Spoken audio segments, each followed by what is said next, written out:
तुम कैसे हैं सब बच्चे? बेटा आज सबसे पहले तो जो हमारा लेक्चर है वो रात वाले टेस्ट के रिव्यू के बारे में है, क्योंकि अक्सर बच्चों को रात वाले टेस्ट में काफ़ी मसले आ रहे थे। तकरीबन टेस्ट के बाद मेरा इनबॉक्स फुल हो गया था, धड़ाधड़ तस्वीरें आ रही थी, सर ये समझा दें ये समझा दें। तो फिर इस तरह अलग अलग तो मैं सबको नहीं समझा सकता, इससे बेहतर है कि इधर एक वीडियो बना के आप लोगों को दे दूँ और आप वही सुन लें, ताकि सब बच्चों को जो भी कन्फ्यूजन थी वो क्या हो जाए, दूर हो जाए।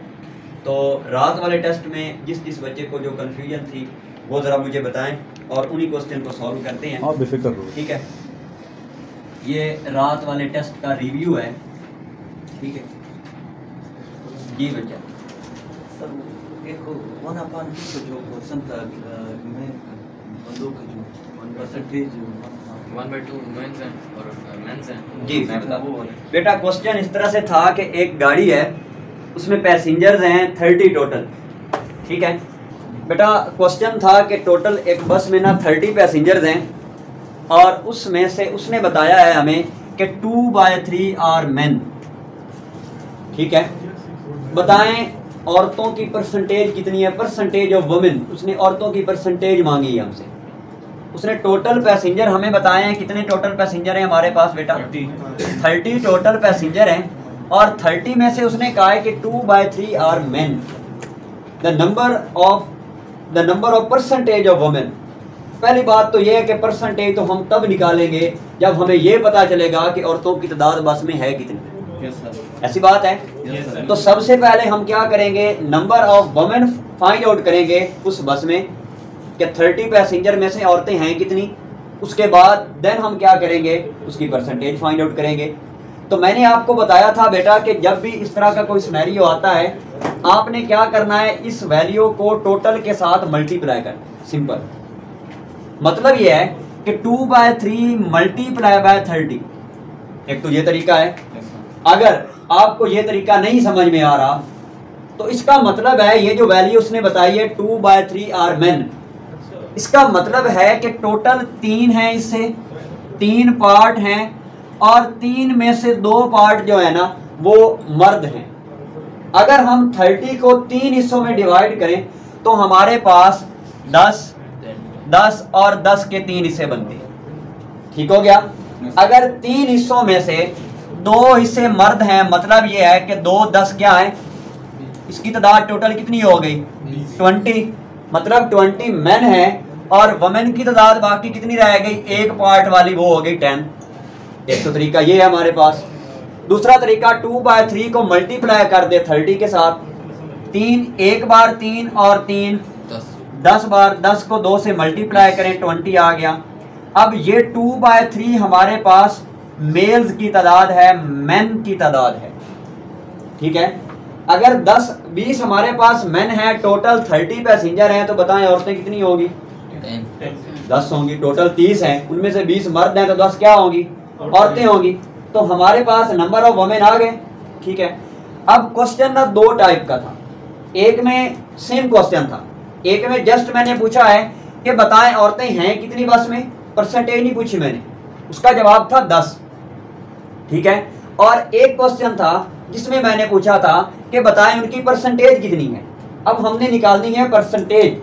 परसेंटेज का फार्मूला लगा लें या जो ट्रिक मैंने बताई थी वो निकालें कि हमारे पास 10 टोटल वुमेन, ठीक है, और मल्टीप्लाई बाय 100। ये एक तो फार्मूला है हमारे पास, ठीक है, परसेंटेज फाइंड आउट करने का। हमने क्या किया, ये 0 इसके साथ कैंसिल हो गई, 10 को 10 से मल्टीप्लाई किया, कितना जवाब आ गया 100 आ गया, डिवाइडेड बाय ये 3 हो गया। जब 100 को 3 से डिवाइड करते हैं तो 33.34 आंसर आता है और ये इसकी परसेंटेज। जी बेटा यहाँ तक कोई मसला इस क्वेश्चन में? दोनों क्वेश्चन आपको क्लियर हो जाने चाहिए। अगर आप इस तरीका से परसेंटेज नहीं फाइंड आउट करना चाहते, जो तरीका मैंने आपको बताया था आप उस तरीके से फाइंड आउट करना चाहते हैं कि पहले 10% फाइंड आउट कर लें, ठीक है, उस तरह से देख लेते हैं। टोटल आपके पास 30 पैसेंजर हैं, हमने 10 की परसेंटेज फाइंड आउट करनी है कि जो 10 नंबर है वो कितने परसेंट बनता है, ठीक है ना। 10 औरतों की परसेंटेज कितनी बनती है हमने ये फाइंड आउट करना है। तो हम क्या करेंगे, 30 का first of all 10% find out करेंगे कि इसका 10% कितना बनता है। 10% फाइंड आउट करने का तरीका मैंने बताया था कि इसको 10 पे डिवाइड कर देना है, तो इसका आंसर कितना आ गया 3। अब 30 का 10% हमारे पास कितना है 3 आ गया, ठीक है। अब 10% हमारे पास 3 प्लस दोबारा हमने 3 किया, वो भी हमारे पास कितना हो जाएगा 10% प्लस दोबारा 3 किया, वो भी हमारे पास कितना हो गया 10%। हमें एक बात समझ में आई, वो ये कि अगर 9 तादाद हो औरतों की तो वो कितने परसेंट बन रही है 30% बन रही है। अब नीचे तो ऑप्शन भी इतने दिए हुए थे, आपको पता है कि हमने 10 की तादाद मालूम करनी है। ऑप्शन में देखें एक 25 था, एक 20 था, एक 40 था और एक 33.34 था। अब अगर 9 औरतों की परसेंटेज 30 बन रही है तो 10 की लाजमी बात है कि 33 बनेगी, ऐसी बात है ना। तो हम क्या करेंगे 33 को टिक कर देंगे। तो ये दोनों सूरतों में इस तरह से इस क्वेश्चन को सॉल्व करना। एक और क्वेश्चन था जी सर, ये 1/3 उसका आंसर आएगा, इस तरह ये 2/3 लिखा हुआ है, अगर मेंस की तादाद 2/3 है। हाँ, और वमेन की तादाद 1/3, टोटल 3 है, 3 में से एक इसे क्या है औरतें। अगर आप 1/3 मल्टीप्लाई बाय 3 कर दें तो आपके पास क्या आंसर आता है 10, तो 10 तादाद क्या है औरतों की। ठीक हो गया। Yes sir. अच्छा, उसके अलावा डिस्टर्ब देना बेटा। एक और क्वेश्चन था,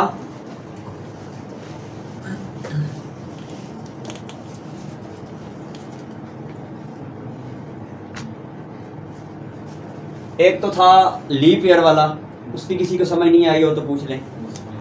एक मैंने वो मंडे वाला क्वेश्चन चेंज करके दिया था थोड़ा सा, ठीक है, उसकी भी समझ आ गई थी, नहीं आई थी। पहले मंडे आंसर आ रहा था तो एक दिन आगे चला जाना था, ट्यूसडे आ जाना था, सिंपल सी बात है। नहीं, उसका थर्सडे था। हाँ नहीं, ट्यूसडे ही था। वो पता है क्या है, वो सिस्टम का एरर आ गया था, मतलब जब मैं की बना रहा था ना टेस्ट बनाते हुए, लिखा मैंने ट्यूसडे है, पता नहीं गलती से कैसे वहाँ पे थर्सडे सेट हो गया। तो बाद में जब बच्चों के मैसेज आया तो फौरन मैंने इसको चेंज कर लिया था, तो उसके नंबर आपको मिल गए थे। जो रात को मैंने रिजल्ट लिस्ट सेंड की थी ना, तो जिन बच्चों को नंबर कटे हुए थे उसमें वो ऐड हो चुके थे, आपने देखे होंगे। अच्छा, उसके अलावा कोई क्वेश्चन? सर वो एक जो लास्ट क्वेश्चन था अर्थ की शेप वाला। जी मेरा पुत्र, मेरी बात सुने। अर्थ की जो शेप है ना, अक्सर बच्चे, एक ने तो जिद की है कि अर्थ स्क्वायर शेप की है, जिसका कोई तुक ही नहीं बनता। और वो इस बात पे जिद हो रही थी कि अर्थ स्क्वायर इसलिए कि मैंने किसी बहुत ऑथेंटिक बुक से पढ़ा है। और ये समझ लो, अब मैं हैरान हो गया कि स्क्वायर तो होता है इस तरह से, कभी जिंदगी में आपने, ये तो फिर भी बन गई है रेक्टेंगल, इस तरह से स्क्वायर होता है बिल्कुल इस तरह से, जिसके चारों साइड क्या होती हैं इक्वल होती हैं। अब मैं हैरान कि अर्थ की कोई शेप इस तरह से किसी ने देखी है कभी? नहीं ना।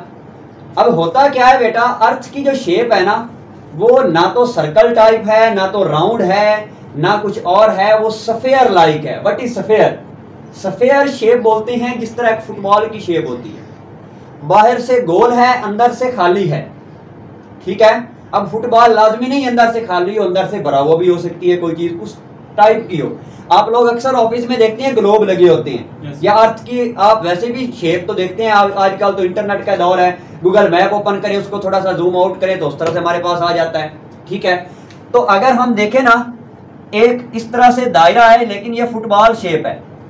अब यहाँ पे दरमियान है इसका, इसको हम बोलते हैं सफेयर, मतलब ये फुटबॉल की तरह से है। अब फुटबॉल का जो सेंटर में पॉइंट ले ना, तो सेंटर से इस तरह ऊपर का फासला, इस तरह नीचे का फासला, ऊपर नीचे हर साइड से इक्वल होता है।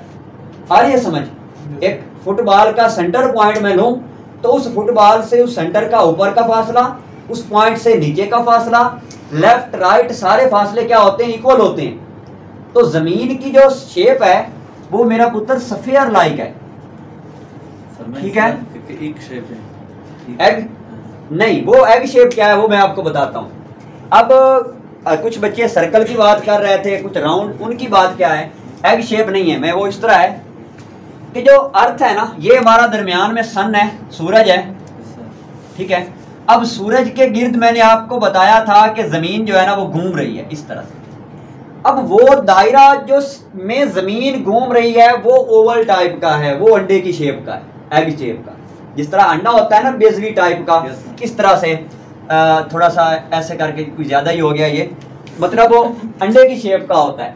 अब वो रास्ता जिसमें जमीन सूरज के राउंड घूम रही है, उस रास्ते की जो शेप है वो बेजवी है, वो ओवल शेप है, ठीक है ना। ऑर्बिटर जो जमीन जिसके ऊपर जमीन घूम रही है, ऑर्बिट जो है जमीन का, ट्रैक जो है वो अंडे की शेप का है। उसी की वजह से हमारे पास मौसम बनते हैं, ठीक है। अब वो भी बड़ी इंटरेस्टिंग बात है। अब अगर मैं थोड़ा सा इसको ड्रा करूं तो कुछ इस तरह से बनता है, ठीक है। अब यहाँ पे अगर अर्थ है ना इस जगह से, तकरीबन इस जगह पे जाके बनेगी सन, और यहाँ पे इस ट्रैक पे जमीन घूम रही है, तो ये जब सूरज के करीब जमीन होती है ना, वो मौसम गर्मी का होता है। अब यहाँ से बिल्कुल करीब है, ठीक है। अब यहाँ से होते होते जब यो जमीन इस हिस्से में आती है ना, इस हिस्से में, ये हमारे पास सर्दी का मौसम होता है, जब वो जमीन सूरज से दूर होती है, ठीक है ना। अब दूर तो ज्यादा इधर से भी अगर देखें ना, मैं आपको वो भी वजह बताता हूँ। हमारा जो पाकिस्तान है ना, वो अगर एक मैं एग्जांपल लूँ, ये मेरे पास अर्थ है ना, अब जमीन का ये फेस सूरज की तरफ है, ठीक है ना। जब जमीन इस हिस्से पर होती है तो जमीन का ये फेस इधर होता है, लेकिन जब जमीन घूमते घूमते, मैंने आपको बताया था, जमीन एक और किस्म की रिवॉल्व भी कर रही है। जब वो इस टाइप में आती है तो उस वक्त पाकिस्तान इधर चला जाता है, सूरज से डायरेक्ट इधर बिल्कुल नहीं जाता, लेकिन थोड़ा सा इस तरफ होता है। मतलब डायरेक्ट रेज सूरज की जमीन पे नहीं पड़ रही होती, जब वो दूर भी होता है, और दूसरा रेज भी डायरेक्ट नहीं पड़ रही होती, ठीक है। तिरछी रेज पड़ रही होती है। एक होता है बिल्कुल डायरेक्ट रेज, एक थोड़ी सी तिरछी रेज पड़ रही होती है। सर्दियों में आप देखते हैं सूरज इधर उधर से घूम के गुजर जाता है, और गर्मियों में सर से होके जाता है, ऐसे ही है ना, बिल्कुल सर के ऊपर से गुजरता है। उस वक्त क्या होता है, सूरज की जो रेज हैं वो डायरेक्ट जमीन पे पड़ रही होती है। लेकिन जब सर्दियां आती हैं, एक तो जमीन सूरज से दूर होती है, और दूसरा उसकी रेज जो है वो तिरछी पड़ रही होती है, ठीक है। वो डायरेक्ट जमीन पर नहीं पड़ रही होती, इस वजह से हमारे पास सर्दी का मौसम भी बनता है। और जो दिन और रात का सिनेरियो है, ये हमारे पास सूरज है और ये अर्थ है। अब फर्ज कर लें इस पॉइंट पर, अर्थ के इस पॉइंट पर पाकिस्तान है, ठीक है। अब ये अर्थ जो है ना, ये इस तरह से भी घूम रही है। अब ये हिस्सा घूमते घूमते जब इस साइड पे आएगा, तो ये तो सूरज से दूसरी साइड पे चला गया, सन रेज तो यहां तक जा रही थी, तो यहां पे हमारे पास बन जाती है नाइट, ये वाला हिस्सा हो गया रात। जब घूमते घूमते दोबारा वो इधर से आती है, यहां से हमारे पास सूरज तुलू होना स्टार्ट होता है। इधर ये सारा, इतने हिस्से में जमीन 12 घंटे लेती है, और इतने हिस्से में जमीन 12 घंटे लेती है। मतलब जमीन जब फेस करती है सूरज की तरफ, इस तरह घूमते हुए इस तरह, तो वो उस वक्त दिन हो जाता है, और जब वो घूमते हुए दूसरी साइड पे वो हिस्सा चला जाता है तो उस वक्त रात हो जाती है, ठीक है। तो ये बड़ा इंटरेस्टिंग टॉपिक है, किसी दिन अगर मौका मिला तो इंशाल्लाह आपको डिटेल में समझाऊंगा। खैर, अगला क्वेश्चन पूछें। सर आपने इसकी डेफिनेशन सर्कल और स्फीयर की तो तकरीबन सेम ही है, तो सर्कल नहीं होगा उसका? नहीं, सर्कल और स्फीयर में डिफरेंट है। सर्कल 2 डायमेंशनल है, स्फीयर 3 डायमेंशनल है। उसमें x axis, y axis and z axis तीनों इंक्लूड है, ठीक है। और उसमें और भी फर्क है। जी बेटा, कोई और क्वेश्चन? सर वो 500 स्टूडेंट्स हैं, हाँ, 340 उसमें प्रेजेंट है, एब्सेंट की परसेंटेज। जी बेटा, टोटल 500 स्टूडेंट हैं क्लास में, ठीक है। और वो कहता है कि 360 आर प्रेजेंट। 340 है, यस सर। क्या 340 कर लेते हैं, ये देखें 340 लिखा हुआ है। अच्छा, 160 डिवाइडेड बाय 340 हमारे पास प्रेजेंट है। हमने एब्सेंट स्टूडेंट की परसेंटेज फाइंड आउट करनी। बेटा, एब्सेंट स्टूडेंट की परसेंटेज तो तभी फाइंड होगी ना जब हमें ये पता चलेगा कि इस जैसे नमूने एब्सेंट हैं कितने। क्या ख्याल है? तो सबसे पहले तो हम एब्सेंट तादाद फाइंड आउट करेंगे ना। तो एब्सेंट हमारे पास कितने बन रहे हैं? 160, ठीक है। अब हमने 160 की परसेंटेज फाइंड आउट करनी है। कैसे? 160 डिवाइडेड बाय 500 मल्टीप्लाई बाय 100। ये 20 इसके साथ कैंसल, 160 को 5 पे डिवाइड कर दें, जो आंसर आएगा वो आपका करेक्ट आंसर। कितने परसेंट? 32%। ये इसका आंसर। अगर वो दूसरा ट्रिक आपने लगाना है 10% वाला, तो वो भी लगा सकते हैं। क्या आपने करना है कि 160 की परसेंटेज निकालनी है कि कितने परसेंट बनता है। ऐसे हम क्या करेंगे, 500 को रखा इधर, इसकी निकाली हमने 10%, वो हमारे पास बन गया 50, ठीक है। अब देखें 50 कितने बन रहा है हमारे पास? 10% प्लस 50, ये कितने परसेंट बन रहा है? 10%। अगेन प्लस 50 कितने परसेंट बन रहा है? 10%। अब हमारे पास 150 की परसेंटेज कितनी निकल रही है? 30%। नीचे ऑप्शन देखने हैं आप लोगों ने कि अगर 150 की परसेंटेज कितनी निकल रही है? 30%, तो 160 की कितनी हो जाएगी? 32 हो जाएगी। सिंपल सी बात है, इसमें तो कोई लड़ने झगड़ने वाली बात ही कोई नहीं है। ठीक है, या फिर क्या करें, इस 500 का 1% फाइंड आउट कर लें। 1% फाइंड आउट करने का फार्मूला 100 से डिवाइड कर ले तो 1% हमारे पास कितना आता है? 5। हम क्या करेंगे, 150 में 5 + 5 कितना हो गया? 160 आ गया। अब इधर हमने 1% अगेन ऐड कर दिया और अगेन 1%, तो हमारे पास 32% बन गया। इस तरह भी आप निकाल सकते हैं, लड़ने झगड़ने वाली बात ही कोई नहीं है। अगला क्वेश्चन पूछे जिसकी समझ नहीं है। Sir 90% of 52 522। सर ये 9 जो 90 था वो समझा। ये क्वेश्चन मैं ऑलरेडी इधर समझा चुका हूँ, खैर दोबारा समझा देता हूँ। बेटा क्वेश्चन था half of 9 divided by 90 is, यही क्वेश्चन था जी। बेटा मैंने आपको बताया था कि इस किस्म के क्वेश्चन को सॉल्व करने की ट्रिक क्या है कि राइट टू लेफ्ट आप लोगों ने क्या करना है? मूव करना। सबसे पहले हम इसको सॉल्व करेंगे, इसको सिंपलीफाई करेंगे, जो जवाब आएगा उसका हाफ निकाल दें। वो कह रहा है कि 9 डिवाइडेड बाय 90 करने से जो आंसर आता है उसका हाफ बताएं क्या होता है। अब 9 को 90 पे डिवाइड करें तो 9 एक बार 9 और 9 10 बार 90, तो इसका जवाब आ गया 1 डिवाइडेड बाय 10, 1 तकसीम 10। ठीक है, अब इसका हमने हाफ फाइंड आउट करना। अगर इसका हाफ निकाले तो 1 डिवाइडेड बाय कितना आ जाएगा? 5। इतनी सी बात जी। और कोई क्वेश्चन? सर 90% ऑफ 522 522 522 का 950 था 950 था कुछ इस तरह ना, 950 का 20% था, मुझे याद आ गया। सर वो तो जीरो खत्म करके उसके साथ मल्टीप्लाई करेंगे, वो तो मैं आपको बताता हूँ। दोनों तरफ से 950 का ना 20% था। ठीक है, अब 950 का आप निकाल लें 10%, 10% निकलेगा इसका 95। ठीक है, अब 95 हमारे पास 10% है, प्लस दोबारा 10% हम करेंगे तो हमारे पास कितना आ जाएगा? 20%, मतलब 95 + 95 कितना हो गया? 190। तो ये इसका आंसर था 190, 20%। और सर जो प्रॉफिट और वाला था, प्रॉफिट नहीं सर सर ये इसमें मतलब जिस ये तो आसान है सर, जो उस तरफ से जीरो खत्म करके वो आपने वो 10 क्या पूछ रहे हो? क्वेश्चन बताओ ना एग्जैक्ट, मुझे तो समझ नहीं आ रहा। 20 का भी सर वो उस तरफ कोई क्वेश्चन बताओ जल्दी। 90% 90% ऑफ 950 90% 90% ऑफ फिगर बोलो। 522 522, Yes, sir. ये 500, ये 22। अब देखो सबसे पहले हमने निकालना है इसका 90%, किसका? 522। सिंपल सी बात है, इसका 10% फाइंड आउट करो, ठीक है, और उसको टोटल में से माइनस कर दो, 90% आ जाएगा। क्या ख्याल है? आइए समझ, दोबारा सुनो। टोटल परसेंटेज कितनी होती है? 100%। ये हमारे पास कितनी है? 90 है, मतलब 100 में से कितने परसेंट कम है? 10%। हम इसका 10% फाइंड आउट करेंगे। 10% फाइंड आउट करने का फार्मूला क्या है? इसको 10 पे करें डिवाइड, क्या आंसर आएगा? 5 2 डेसिमल पॉइंट मतलब इशारिया और उसके बाद 2 आ जाए। मतलब ये होता है कि जब हम किसी को नॉन जीरो डिजिट को डिवाइड कर रहे होते हैं ना, तो डिवाइड के नीचे जितनी जीरो होती है ना, हम लेफ्ट राइट टू लेफ्ट उतनी इनसे छोड़ के डेसिमल पॉइंट लगा देते हैं। मिसाल के तौर पे ये है ना 6582, इसको मैं अगर 100 पे डिवाइड कर रहा हूँ तो डिवाइड में कितनी जीरो है मेरे पास?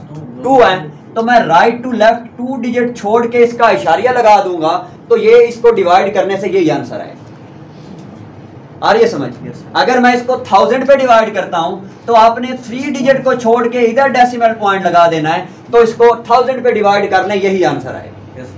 अब यही काम हमने इधर भी करना है कि 522 का 10% फाइंड आउट करना है, तो हमने इसको 10 पे डिवाइड करना है।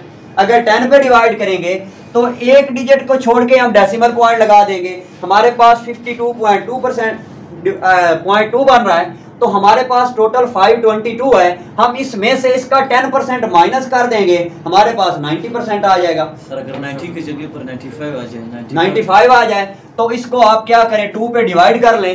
10 को हम 2 पे डिवाइड करें, कितना आंसर आता है 5, ठीक है ना। ये 10% है, 10% को हम 2 पे डिवाइड करेंगे तो हमारे पास आ जाएगा इसका 5%। हम क्या करेंगे, 100 में से 5% की वैल्यू को माइनस कर देंगे, मतलब 522 में से जो 5% आंसर आता है उसको माइनस कर देंगे आसानी के लिए ना। अगर 50 से नीचे है तो फिर आपने क्या करना है, 10% प्लस 10 इस तरह प्लस कर लेना है। अगर 80% 90% है तो 100 में से माइनस कर ले, क्योंकि हमने अपने लिए आसानी तलाश करनी है। तो जहाँ पे आपको आसानी लग रही है आपने वो जी बेटा पूछे। सर ये 90% अभी आपने, ये तो आपने 10% बताया, 90% कैसे होगा? मेरा पुत्र मैं 90% बता रहा हूँ, मैं ये कह रहा हूँ कि इसका 10% निकालें और टोटल ये मुझे बताएं कि ये जो 522 है ये हमारे पास है 100%। ये क्या है 100%। हमने क्या करना है, इसका 10% किसके इक्वल है 52.2। ठीक है ना। हमने फाइंड आउट करना है 90%, ऐसे ना। तो हम क्या करेंगे, 100 में से 10% की वैल्यू को माइनस कर देंगे, तो 100 में से 10 माइनस करें क्या आंसर आता है 90। ये हमारे पास 100 है, ये 100% है। 522 का 100% का मतलब होता है पूरा सारे का सारा। अब ये सारे का सारा हमारे पास 522 सही सलामत हाथ पांव इसके यहाँ लिखा खड़ा है, ठीक है ना। अब इसमें से हमने 10% की वैल्यू कितनी है हमारे पास 52.2, तो इसको हमने माइनस कर दिया, जो आंसर आएगा वो इस सारे में से इसका कितना होगा 90% होगा। तो हमने 90% फाइंड आउट कर लिया, ये वैल्यू इस तरह। जी बेटा नेक्स्ट क्वेश्चन। प्रॉफिट वाला जो था 500 ठीक हो, खरीद रहा है 700, ठीक हो गया, ठीक हो गया। फिर उसकी परसेंटेज मैं हाजिर नहीं। बेटा क्वेश्चन था कि एक बंदे ने किताब खरीदी है 500 रुपए की, ठीक है, और उसको 700 रुपए को की बेच दी है इस बंदे को, ठीक है। अब बताएं कि उसका प्रॉफिट परसेंटेज कितना है, ठीक है। अब ये बताएं मुझे कि एक बंदा 500 की चीज खरीद रहा है, 700 की बेच रहा है, तो उसको प्रॉफिट कितना हो रहा है 200 रुपए। फार्मूला क्या है, फार्मूला मेरा पुत्र ये है कि अगर हमने नफा मालूम करना हो, प्रॉफिट मालूम करना हो, उसको कितना प्रॉफिट हुआ है, तो आपने कीमत फरोख्त, क्या कीमत फरोख्त, जिस कीमत पे वो फरोख्त कर रहा है उसमें से कीमत खरीद को माइनस कर दें। आ रही है समझ? दूसरे लफ्जों में, आसान लफ्जों में, ज्यादा में से कम को माइनस कर दें। उसको प्रॉफिट होगा ही तब जब वो थोड़ी कीमत पे खरीद के ज्यादा कीमत पे बेचेगा। अगर वो ज्यादा कीमत पे खरीद के थोड़ी कीमत पे बेच रहा है तो उसको तो नुकसान हुआ है, वो तो हम लॉस फाइंड आउट करेंगे। आ रही है समझ? अच्छा, अब इसकी कीमत फरोख्त है हमारे पास 700 और इसकी कीमत खरीद कितनी है 500। हमारे पास जवाब कितना आ गया 200, और ये इसका क्या है नफा, ये इसका प्रॉफिट है। अब हमने प्रॉफिट तो फाइंड आउट कर लिया, अब उसने हमसे पूछा है कि इस प्रॉफिट की परसेंटेज बताएं कि कितने परसेंट बनता है इसका प्रॉफिट। उसका फार्मूला सुने बेटा, हमेशा याद रखिएगा, प्रॉफिट परसेंटेज फाइंड आउट करने के लिए आपने प्रॉफिट को डिवाइड कर देना है कीमत खरीद पर। सिंपल सी बात है।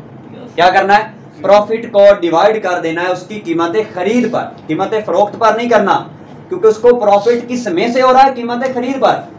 आ रही है समझ? उसकी कीमत खरीद का प्रॉफिट है, तो वो हमने निकालना है।